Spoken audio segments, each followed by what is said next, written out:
ഉണ്ടാക്കുന്നത്. സാധാരണ നമ്മൾ ഉപ്മാവൊക്കെ ഉണ്ടാക്കുന്നത് ഒന്നല്ലെങ്കിൽ റവ വെച്ചിട്ടുണ്ടാക്കും, അല്ലെങ്കിൽ മറ്റേ എന്താ നുറുക്ക് ഗോതമ്പ് വെച്ചിട്ടൊക്കെയാണ് നമ്മൾ സാധാരണ ഉപ്മാവ് ഉണ്ടാക്കാറുള്ളത്. പക്ഷെ ഇന്ന് നമ്മളോട് ഉപ്മാവ് ഉണ്ടാക്കുന്നത് നമ്മൾ ചോറിനാണ് എടുക്കുന്ന അരി ഉണ്ടല്ലോ, അരി വെച്ചിട്ടാണ് ഉപ്മാവ് ഉണ്ടാക്കുന്നത്. അപ്പോൾ ഇതിലേക്ക് നമുക്ക് കുത്തരി ഉണ്ടല്ലോ, കുത്തരി എടുക്കുക, അല്ലെങ്കിൽ മട്ടരി ഉണ്ടല്ലോ, മട്ടരിയും കുത്തരിയൊക്കെ ഒന്ന് തന്നെയാണ്. അരി വെച്ചിട്ട് ഉണ്ടാക്കുക, അല്ലെങ്കിൽ ഇപ്പൊ നാട്ടിലെ എല്ലാവർക്കും റേഷനരി കിട്ടിയിട്ടുണ്ടല്ലോ. അപ്പോൾ കുറെ പേര് എൻ്റെ അടുത്ത് റിക്വസ്റ്റ് ചെയ്തിട്ടുണ്ടായിരുന്നു. കുറെ പേർക്ക് റേഷനരി വെച്ചിട്ട് ചോറിനുണ്ടതിനേക്കാളും കൂടുതൽ ഇഷ്ടം പലഹാരങ്ങൾ ഉണ്ടാക്കാനാണ്. അപ്പോൾ അങ്ങനത്തെ പലഹാരങ്ങൾ ഉണ്ടാക്കി കാണിക്കാൻ വേണ്ടി പറഞ്ഞിട്ടുണ്ടായിരുന്നു. അപ്പോൾ റേഷനരി ഉണ്ടെന്ന് വെച്ചിട്ടുണ്ടെങ്കിൽ റേഷനരി വെച്ചിട്ട് ഉണ്ടാക്കുക. കാരണം റേഷനരിക്ക് വേവ് വളരെ കുറവാണ്. അപ്പോൾ ഉപ്മാവൊക്കെ ഉണ്ടാക്കിയിട്ടുണ്ടെങ്കിൽ നല്ല ടേസ്റ്റ് ആയിരിക്കും. അപ്പോൾ നിങ്ങൾ ട്രൈ ചെയ്ത് നോക്കാം. ട്രൈ ചെയ്ത് നോക്കിയിട്ട് ഫീഡ്ബാക്ക് പറയാൻ വേണ്ടിയിട്ട് മറക്കരുത്. പിന്നെ ഞാൻ ലാസ്റ്റ് അപ്ലോഡ് ചെയ്തിട്ടുണ്ടായിരുന്നത് വെട്ട് കേക്കിൻ്റെ വീഡിയോ ആയിരുന്നു. നിങ്ങൾ കുറേ പേരൊക്കെ ട്രൈ ചെയ്ത് നോക്കിയിട്ട് നല്ല ടേസ്റ്റ് ഉണ്ടായിരുന്നു എന്ന് പറഞ്ഞു. വീഡിയോ കാണാത്തവരുണ്ടെന്ന് വെച്ചിട്ടുണ്ടെങ്കിൽ വീഡിയോ കണ്ടു നോക്കാം, എന്നിട്ട് ട്രൈ ചെയ്ത് നോക്കാനും മറക്കരുത്. അപ്പോൾ ഇത് നമുക്ക് ഒട്ടും സമയം കളയേണ്ട തന്നെ നമ്മുടെ ഉപ്പുമാവ് നമുക്ക് റെഡിയാക്കിയിട്ട് എടുക്കാം. അപ്പോൾ ഈ നമുക്ക് നമ്മുടെ ഉപ്പുമാവ് റെഡിയാക്കാൻ വേണ്ടിയിട്ട് ഫസ്റ്റ് അരി നമുക്ക് ചൂടുവെള്ളത്തിലൊന്ന് കുതിർത്താൻ വേണ്ടിയിട്ട് വെക്കണം. സാധാരണ നമ്മൾ അരിയൊക്കെ നമ്മൾ സാധാരണ വെള്ളത്തിലല്ലേ കുതിർത്താൻ വേണ്ടിയിട്ട് വെക്കാറുള്ളത്. പക്ഷേ ഇത് നമ്മൾ കുത്തരിയല്ലോ എടുത്തേക്കുന്നത്, കുത്തരി അല്ലെങ്കിൽ റേഷനരി, ഇതെല്ലാം സെയിം അരി തന്നെയാണ് കേട്ടോ. അപ്പോൾ ഞാനിവിടെ എടുത്തേക്കുന്നത് കുത്തരിയാണ് എടുത്തേക്കുന്നത്. അപ്പോൾ നിങ്ങളുടെ അടുത്ത് റേഷനരി ഉണ്ടെന്ന് വെച്ചിട്ടുണ്ടെങ്കിൽ നിങ്ങൾക്ക് ചോറ് വെച്ചിട്ട് അരി വെച്ചിട്ട് കഴിക്കാൻ ഇഷ്ടമില്ലാന്ന് വെച്ചിട്ടുണ്ടെങ്കിൽ റേഷനരി വെച്ചിട്ട് ചെയ്യുക. കാരണം റേഷനരി വെച്ചിട്ട് ചെയ്യുമ്പോൾ കുറച്ചും കൂടി നല്ലതായിരിക്കും. കാരണം റേഷനരിക്ക് വേവ് വളരെ കുറവാണല്ലോ. അപ്പോൾ പെട്ടെന്ന് വെന്ത് കിട്ടുകയും ചെയ്യും. ഇതേപോലെ ഇങ്ങനെ കഴിക്കുമ്പോൾ അതിനൊരു പ്രത്യേക ഒരു ടേസ്റ്റ് ഉണ്ടാവും. അപ്പോൾ ഇത് നമ്മൾ ചൂടുള്ള വെള്ളത്തിലാട്ടോ കുതിർത്താൻ വേണ്ടിയിട്ട് വെക്കാൻ വേണ്ടിയിട്ട് പോകുന്നുണ്ട്. അപ്പോൾ അരി ഞാനിവിടെ ഫസ്റ്റ് നന്നായിട്ട് കഴുകിയെടുത്തിട്ടുണ്ട്. അപ്പോൾ ഈ അരിയിലേക്ക് ഞാനിവിടെ നല്ല തിളച്ച വെള്ളമാണ് ഒഴിക്കുന്നത്. ഇനി ഒരു അരമണിക്കൂർ ഈ വെള്ളത്തിൽ ഒന്ന് കുതിരാൻ വേണ്ടിയിട്ട് ഇരിക്കട്ടെ കേട്ടോ. അരമണിക്കൂറിൽ കൂടുതൽ വെക്കണ്ട. കാരണം കുറേ നേരം അരി വെള്ളത്തിലിട്ട് കുതിർത്തിയിട്ടുണ്ടെന്ന് വെച്ചിട്ടുണ്ടെങ്കിൽ അരിയുടെ ഉള്ളിലുള്ള വൈറ്റമിനൊക്കെ പോകുമല്ലോ. അപ്പോൾ ഒരു അരമണിക്കൂർ വെച്ചാൽ മതി. അരമണിക്കൂർ കഴിയുമ്പോഴേക്കും അരി ഒന്ന് നന്നായിട്ടൊന്ന് സോഫ്റ്റ് ആയിട്ട് വരും. ഇപ്പോൾ നമ്മൾ അരി വെള്ളത്തിൽ കുതിർത്താൻ വേണ്ടിയിട്ട് വെച്ചിട്ട് അരമണിക്കൂറായിട്ടോ, കൂടുതൽ നേരം വെക്കരുത് കേട്ടോ. അപ്പോൾ ഇനി എന്ത് ചെയ്യണമെന്ന് വെച്ചിട്ടുണ്ടെങ്കിൽ ഈ അരിയുടെ വെള്ളം നമുക്കൊന്ന് കളഞ്ഞിട്ട്, ഈ വെള്ളം പോകാൻ വേണ്ടിയിട്ട് വെക്കില്ലേ, അതേപോലെ വയ്ക്കാം. അപ്പോൾ ഞാനിവിടെ അരിപ്പയിലേക്ക് ഒഴിച്ചിട്ട് വെള്ളം കളഞ്ഞിട്ട് ഈ വെള്ളം നന്നായിട്ട് പോകണം. ഇപ്പോൾ ഈ അരിയിലെ വെള്ളം നന്നായിട്ട് പോയിട്ടുണ്ട്. ഒന്നും കൂടിയും കുറച്ച് നേരം ഒന്ന് ഇരിക്കട്ടെ, ഒരു 10 മിനിറ്റ് കൂടി ഒന്ന് ഇരിക്കട്ടെ. അപ്പോൾ ഇതിനകത്ത് വെള്ളം ഉണ്ടെങ്കിൽ ഒന്നും കൂടി ഒന്ന് പോയിട്ട് ഒന്നുകൂടി ഒന്ന് ഡ്രൈ ആയിട്ട് വരുമല്ലോ. ഞാൻ നോക്കിയേ, ഇപ്പോൾ നമ്മുടെ അരിയിൽ നിന്ന് വെള്ളം കളഞ്ഞിട്ട് ഒരു 10 മിനിറ്റ് കൂടി വെച്ചിട്ടുണ്ടായിരുന്നു. അപ്പോൾ അരി ഒന്നും കൂടി ഒന്ന് ഡ്രൈ ആയിട്ട് വന്നിട്ടുണ്ട്. ഇനി ഇത് എന്താണെന്ന് വെച്ചിട്ടുണ്ടെങ്കിൽ നമുക്ക് മിക്സിയുടെ ജാറിലിട്ട് ഒന്ന് കറക്കിയിട്ട് എടുക്കുക. പൊടിച്ചിട്ട് എടുക്കാനല്ല കേട്ടോ നമ്മളങ്ങനെ ചെയ്യണത്. ജസ്റ്റ് ഒന്ന് കറക്കിയിട്ട് എടുക്കുമ്പോൾ ഒരു അരിമണി രണ്ടായിട്ടൊന്ന് പൊടിഞ്ഞ് കിട്ടും. അതിന് വേണ്ടിയിട്ട് അങ്ങനെ ചെയ്യണത്. അപ്പോൾ മിക്സിയുടെ ജാറിലേക്ക് അരി ഇട്ടേ. ഇത് 2 ട്രിപ്പായിട്ട് ചെയ്യാം കേട്ടോ നമുക്ക്. നമ്മൾ മിക്സിയിലിട്ടിട്ട് കറക്കി എടുത്തിട്ടുണ്ട്. അപ്പോൾ ചെറുതായിട്ടൊന്ന് പൊടിഞ്ഞാൽ മതി കേട്ടോ.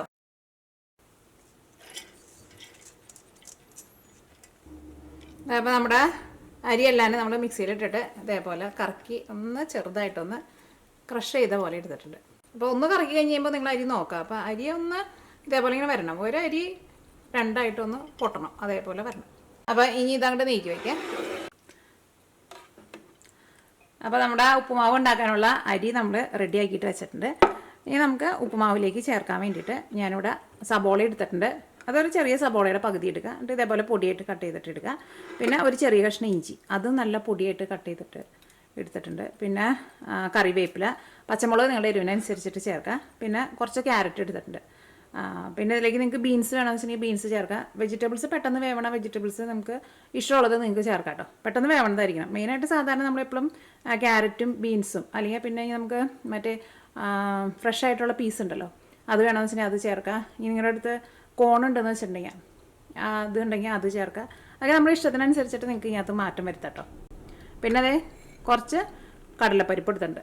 കടലപ്പരിപ്പ് എന്ന് വെച്ചിട്ടുണ്ടെങ്കിൽ ഇത് ഓൾറെഡി നമ്മൾ റോസ്റ്റ് ചെയ്തേക്കണ്ട കേട്ടോ. നമ്മളിങ്ങനെ വെറുതെ കഴിക്കാൻ വേണ്ടിയിട്ട് എടുക്കില്ലേ, അതാട്ടോ ഇത്. ഇതുണ്ടെന്ന് വെച്ചിട്ടുണ്ടെങ്കിൽ ചേർത്താൽ മതി, ചേർത്തില്ലെങ്കിൽ കുഴപ്പമൊന്നുമില്ല. പിന്നെ ഇതിലേക്ക് നിങ്ങൾക്ക് കപ്പലണ്ടി വേണമെന്ന് വെച്ചിട്ടുണ്ടെങ്കിൽ വറുത്ത കപ്പലണ്ടി ചേർക്കാം. പിന്നെ കടുകും ചേർക്കുന്നുണ്ട്. ഒരു 2 നുള്ളു മഞ്ഞൾപ്പൊടിയും, ഇതിലേക്ക് ആവശ്യത്തിന് ഉപ്പും, പിന്നെ ഇത് വേവിച്ചെടുക്കാനുള്ള വെള്ളവും. പിന്നെ വേണ്ടത് തേങ്ങ കേട്ടോ. നമ്മുടെ ടേസ്റ്റിനനുസരിച്ചിട്ട് ചേർക്കാം. ഇനിയിപ്പോൾ കറക്റ്റ് ഇത്രയ്ക്ക് ആവുന്നൊന്നുമില്ല. അപ്പോൾ നമുക്ക് റെഡിയാക്കാൻ വേണ്ടിയിട്ട് ഇത്രയ്ക്ക് സാധനങ്ങൾ മാത്രമേ ആവശ്യമുള്ളൂ. ഇനി നമ്മുടെ ഉപ്മാവ് നമുക്ക് റെഡിയാക്കിയിട്ട് എടുക്കാം. അപ്പോൾ ഇനി നമ്മുടെ ഉപ്മാവ് റെഡിയാക്കാൻ വേണ്ടിയിട്ട് പോകാം കേട്ടോ. അതിന് വേണ്ടിയിട്ട് ഒരു പാൻ വെച്ചിട്ട് ചൂടാക്കുക. ഇതിലേക്ക് നമുക്ക് ആവശ്യത്തിന് ഓയിൽ ചേർക്കാം. നമുക്ക് ഇഷ്ടമുള്ള ടൈപ്പ് ഓയിൽ ചേർക്കാം കേട്ടോ. കാരണം ചിലരെടുത്ത് ചോദിക്കാറുണ്ട് ഏത് ഓയിലാണ്. സാധാരണ ഫസ്റ്റ് അടുക്കളയിലേക്ക് കയറണവരാണ് അങ്ങനെ ചോദിക്കുക. അപ്പോൾ അതുകൊണ്ടാണ് ഞാൻ എടുത്ത് പറയുന്നത് കേട്ടോ. ഇതിപ്പോൾ സൺഫ്ലവർ ഓയിലാണ് എടുത്തേക്കുന്നത്. ഒരുപാട് ഓയിലൊന്നും ചേർക്കണ്ട, കുറച്ച് ചേർത്താൽ മതി. ഇനി ഇതിലേക്ക് നമുക്ക് ഫസ്റ്റ് കടുക് പൊട്ടിക്കുക. ഉപ്മാവിലേക്ക് ഇച്ചിരി കടുക് കൂടുതൽ വേണം. അപ്പോഴായിരിക്കും നമ്മുടെ ഉപ്മാവ് കാണാൻ തന്നെ നല്ല ഭംഗിയുണ്ടാവുക. കടുക് പൊട്ടി തുടങ്ങിയിട്ടുണ്ട്. തീ ഒന്ന് നന്നായിട്ട് കുറച്ച് വയ്ക്കുക. ഇനി ഇതിലേക്ക് നമ്മുടെ പൊട്ടുകടല ഉണ്ടല്ലോ അത് ചേർക്കാം.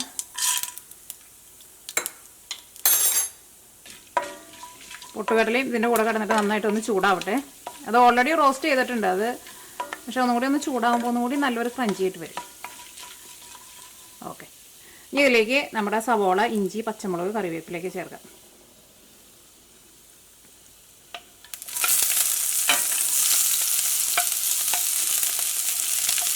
ക്യാരറ്റ് നമുക്ക് ഇതിൻ്റെ കൂടെ തന്നെ ചേർക്കാം കേട്ടോ. കാരണം ക്യാരറ്റിന് അധികം വേവൊന്നുമില്ലല്ലോ. പിന്നെ നമ്മൾ നല്ല പൊടിയായിട്ടുള്ള കട്ട് ചെയ്തിട്ട് എടുത്തേക്കുന്നുണ്ട്. അതുകൊണ്ട് തന്നെ ക്യാരറ്റ് നമുക്ക് സെപ്പറേറ്റ് വേവിച്ചിട്ട് എടുക്കേണ്ട ആവശ്യമില്ല. ഇതിൻ്റെ കൂടെ തന്നെ നമുക്ക് മിക്സ് ചെയ്യാം. ഇതിലേക്ക് നമുക്ക് കറിവേപ്പില ചേർക്കാം.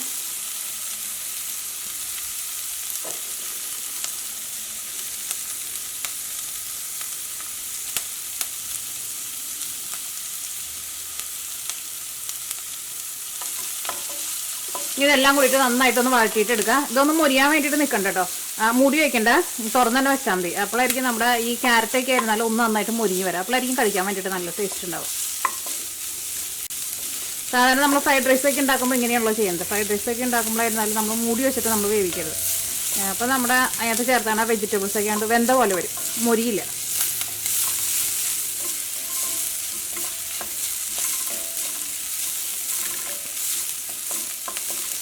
ഒന്ന് വളർന്നു തുടങ്ങിയിട്ടുണ്ട്. ഇനി ഇതിലേക്ക് നമുക്ക് മഞ്ഞൾപ്പൊടി ചേർക്കാം. മഞ്ഞൾപ്പൊടി ഒരുപാട് ചേർക്കില്ല കേട്ടോ, വെറുതെ ഒരു കളറിനും ഒരു മണത്തിനും വേണ്ടിയിട്ട് മാത്രമാണ് ചേർക്കുന്നത്. നോക്കി ഇത് ഇത്രയ്ക്കുണ്ട്. ഇതിപ്പോൾ ഒരു ഏകദേശം ഒരു 2 നുള്ളു മഞ്ഞൾപ്പൊടി ഉണ്ടാവും, അത്രയ്ക്ക് ചേർത്താൽ മതി.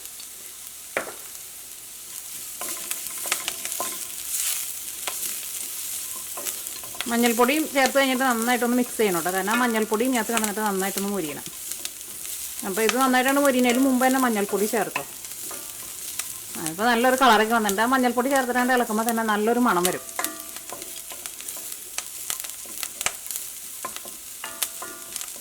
ഇനി ഇതിലേക്ക് നമ്മുടെ പൊടിച്ച് വെച്ചേക്കണ നമ്മുടെ അരി ഉണ്ടല്ലോ, അരിയാണ് ചേർക്കാൻ വേണ്ടിയിട്ട് പോകുന്നത്.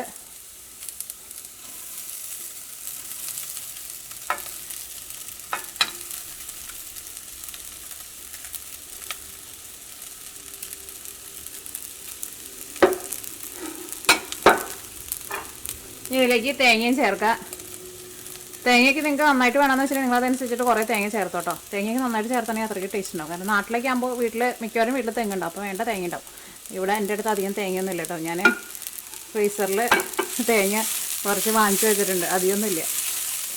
ഇനിയിപ്പോൾ തീർന്നാൽ പിന്നെ വാങ്ങാൻ പോകാൻ വേണ്ടിയിട്ട് ഇവിടെ കടകളൊക്കെ തുറക്കുന്നുണ്ട്, പക്ഷേ നിങ്ങളങ്ങനെ പുറത്തേക്ക് തന്നെ പോക്കില്ല. ഇതെല്ലാം കൂടിയിട്ട് നന്നായിട്ട് മിക്സ് ചെയ്യുക. അപ്പം തന്നെ കാണാൻ വേണ്ടിയിട്ട് നല്ല ഭംഗിയുണ്ട് കേട്ടോ. തീ ഞാനിവിടെ നന്നായിട്ട് കുറച്ച് വെച്ചേക്കാണ്, തീ കൂട്ടി വയ്ക്കല്ലേ.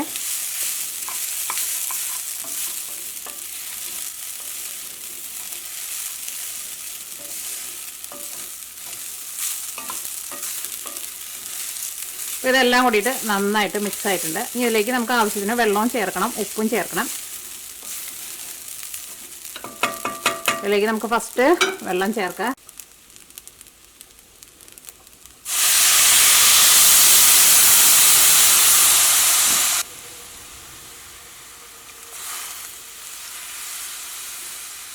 അപ്പോൾ ഞാനിതിലേക്ക് 2 ഗ്ലാസ് വെള്ളമാണ് ചേർത്തേക്കുന്നത്. അപ്പോൾ ഞാൻ ആ വെള്ളം ചേർത്തിരുന്ന സെയിം ഗ്ലാസ്സിൽ തന്നെ 1 ഗ്ലാസ് അരിയായിട്ട് എടുത്തിട്ടുണ്ടായിട്ടുണ്ട്. അത്രയ്ക്ക് വെള്ളം മതിയാവും. കാരണം ഇത് ഓൾറെഡി നമ്മൾ ചൂടുവെള്ളത്തിൽ വെച്ചിട്ട് നമ്മളൊന്ന് കുതിർത്തി എടുത്തിട്ടുണ്ടല്ലോ. അപ്പോൾ തന്നെ നമ്മുടെ അരി ഒന്ന് സോഫ്റ്റായിട്ട് വന്നിട്ടുണ്ട്. പിന്നെ അരി നമ്മളൊന്ന് പൊടിച്ചിട്ട് എടുത്തിട്ടുണ്ടല്ലോ. അരി നമ്മൾ പെട്ടെന്ന് വേവും കേട്ടോ. ഇത് ഒരു 15 മിനിറ്റിൽ നമുക്ക് റെഡിയാക്കിയിട്ട് എടുക്കാൻ വേണ്ടിയിട്ട് പറ്റും. കാരണം ഫസ്റ്റ് ഞാൻ ഉണ്ടാക്കി കഴിഞ്ഞപ്പോൾ ഞാൻ വിചാരിച്ചു ഇത് വേവിച്ചിട്ട് എടുക്കാൻ വേണ്ടി കുറേ സമയം എടുക്കുന്നു. പക്ഷേ പെട്ടെന്ന് അങ്ങോട്ട് റെഡിയായി. ഇനി നമുക്ക് തീ നന്നായിട്ട് കൂട്ടി വയ്ക്കാം. ഇതിനകത്ത് ഈ വെള്ളം നന്നായിട്ട് തിളച്ച് കഴിഞ്ഞ് കഴിയുമ്പോൾ തീ നന്നായിട്ട് കുറച്ച് വയ്ക്കണം. എന്തോരം കുറച്ച് വയ്ക്കാൻ പറ്റുന്ന അത്രയ്ക്ക് കുറച്ച് വെച്ചിട്ട് ചെറിയ തീയിലിട്ടിട്ട് മൂടി വെച്ചിട്ട് വേവിച്ചിട്ട് എടുക്കാം. അപ്പോൾ നല്ല കറക്റ്റ് പാകത്തിന് വെന്ത് കിട്ടും. ഇനി ഇതിലേക്ക് നമുക്ക് ആവശ്യത്തിന് ഉപ്പ് ചേർക്കാം. ഉപ്പ് ചേർത്ത് കഴിഞ്ഞിട്ട് നിങ്ങളെല്ലാം കൂടിയിട്ട് നന്നായിട്ടൊന്ന് മിക്സ് ചെയ്യുക. എന്നിട്ട് വെള്ളത്തിൻ്റെ ടേസ്റ്റ് നോക്കാം. എന്നിട്ട് ഉപ്പ് അതനുസരിച്ചിട്ട് ചേർത്താൽ മതി. ഇപ്പോൾ ഉപ്പൊക്കെ നല്ല കറക്റ്റ് പാകമായിട്ടുണ്ട്. ആ വെള്ളത്തിന് തന്നെ നല്ലൊരു ടേസ്റ്റൊക്കെ ഉണ്ട് കേട്ടോ. നന്നായിട്ട് തിളച്ച് കഴിഞ്ഞ് കഴിയുമ്പോൾ തീ നന്നായിട്ട് കുറച്ചിട്ട് മൂടി വയ്ക്കുക. അപ്പോൾ നന്നായിട്ട് തിളച്ചിട്ടുണ്ട്. ഇനി ഞാനിവിടെ തീ നന്നായിട്ട് കുറച്ച് വയ്ക്കുകയാണ്. തീ ഒട്ടും കൂട്ടി വയ്ക്കരുത്. തീ കൂട്ടി വെച്ചിട്ടുണ്ടെങ്കിൽ നമ്മുടെ ഈ വെള്ളം അങ്ങോട്ട് പെട്ടെന്ന് വറ്റിപ്പോൾ നമുക്ക് അരി വെന്ത് കിട്ടില്ല കേട്ടോ. അപ്പോൾ ഞാനിവിടെ ലോ ഫ്ലെയിമിലാണ് വെച്ചേക്കുന്നത്. ഇപ്പോൾ തീ നന്നായിട്ട് കുറച്ചിട്ട് ലോ ഫ്ലെയിമിൽ മൂടി വെച്ചിട്ട് ഇപ്പോൾ ഒരു 17-18 മിനിറ്റ് ആയിട്ടുണ്ട് കേട്ടോ. അതിൻ്റെ ഇടയ്ക്ക് ഞാൻ ഒട്ടും തുറന്നൊന്നും നോക്കിയിട്ടില്ല കേട്ടോ. അതുകൊണ്ട് തന്നെ ഇതിൻ്റെ ഉള്ളിൽ നന്നായിട്ട് ആവിയൊക്കെ ഉണ്ടാവും കേട്ടോ തുറക്കുമ്പോൾ. കാരണം എപ്പോഴും തുറന്ന് നോക്കരുത്. അപ്പോൾ ആവി പോവും, പിന്നെ നമ്മുടെ റൈസ് നമുക്ക് കറക്റ്റ് പാകത്തിന് വെന്ത് കിട്ടില്ല. ഇനി ഒന്ന് ഇളക്കി നോക്കട്ടെ കേട്ടോ. വെന്തില്ലാന്ന് വെച്ചിട്ടുണ്ടെങ്കിൽ നമുക്ക് ഒന്നും കൂടി തീ കുറച്ചിട്ട് നന്നായിട്ട് തീ കുറച്ചിട്ട് മൂടി വയ്ക്കാം. കഴിച്ച് നോക്കട്ടെ കേട്ടോ, വെന്തിട്ടുണ്ടോ നോക്കട്ടെ.